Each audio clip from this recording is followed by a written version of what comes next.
Amados, vamos abrir a escritura na Epístola de Paulo aos Efésios, capítulo 1. Vamos ler aqui os versículos 13 e 14. Vamos ler o 12 também para dar um sentido mais completo, né? Diz assim, olha, a fim de sermos para louvor da sua glória, nós os que de antemão esperamos em Cristo, em quem também vós, depois que ouvistes a palavra da verdade, o evangelho da vossa salvação, tendo nele também crido, fostes selados com o Santo Espírito da promessa, o qual é o penhor da nossa herança, até ao resgate da sua propriedade, em louvor da sua glória. Até aí está ótimo. Na semana passada, nós, ao retomarmos o estudo dessa epístola, nós começamos a abordar esses dois versículos dessa primeira parte de Efésios, versículos 13 e 14, que falam das bênçãos do Pai por meio do Espírito Santo a nós. Isso porque, como já temos falado, Paulo apresenta as bênçãos do Evangelho, ou as bênçãos de Deus por meio de Cristo, em 3 blocos. Ele vai falar nos versículos 4, 5 acerca da eleição e predestinação, a escolha divina e a predestinação divina. Já abordamos esse assunto.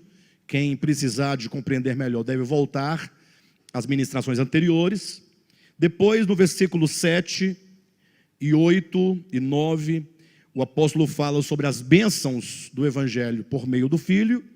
Ele fala sobre a redenção por meio da graça de Deus.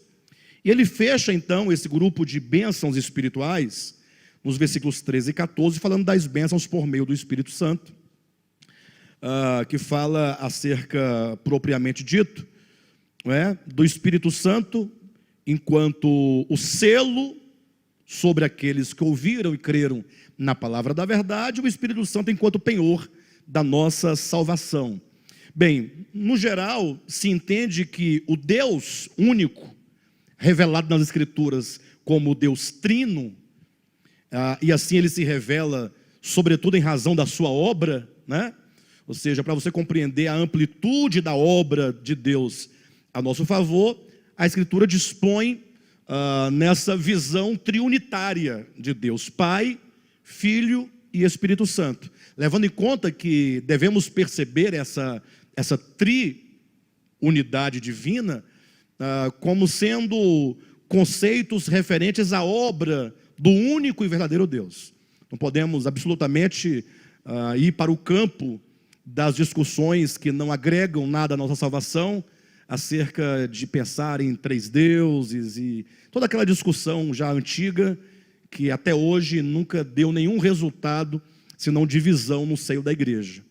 Então, ao abordar essas bênçãos, né, da salvação, Paulo, ele coloca que o Espírito Santo, ele chega a nós, ele vem a nós, no sentido de se tornar para nós o selo e o penhor da salvação. Esses são os 2 pontos principais que nós temos que tratar, mas eu não poderia ir imediatamente tratar do penhor e do selo, sem antes conversar com os irmãos acerca das condições, quando Paulo diz assim no versículo 13, em quem também vós, depois que ouvistes a palavra da verdade, o evangelho da vossa salvação, tendo nele também crido. Então ele fala acerca do ouvir a palavra da verdade, e nos fala acerca não somente de ouvir, mas crer na palavra da verdade, que é o evangelho da salvação. E na semana passada nós paramos exatamente fazendo esse questionamento. Será que nós temos de fato ouvido a palavra da verdade? Ou será que nós temos de fato crido no evangelho da nossa salvação, que é a palavra da verdade? Eu digo isso porque nós vivemos num tempo tão difícil, um período de, digamos assim, em que a religião, ela se institucionalizou de tal maneira, não somente no seu aspecto externo, enquanto instituição, mas sobretudo na mente e no coração daqueles que supostamente creem. O que eu quero dizer com isso? É que nós aprendemos muitas coisas acerca de Deus, do ponto de vista teológico, enquanto meros conceitos,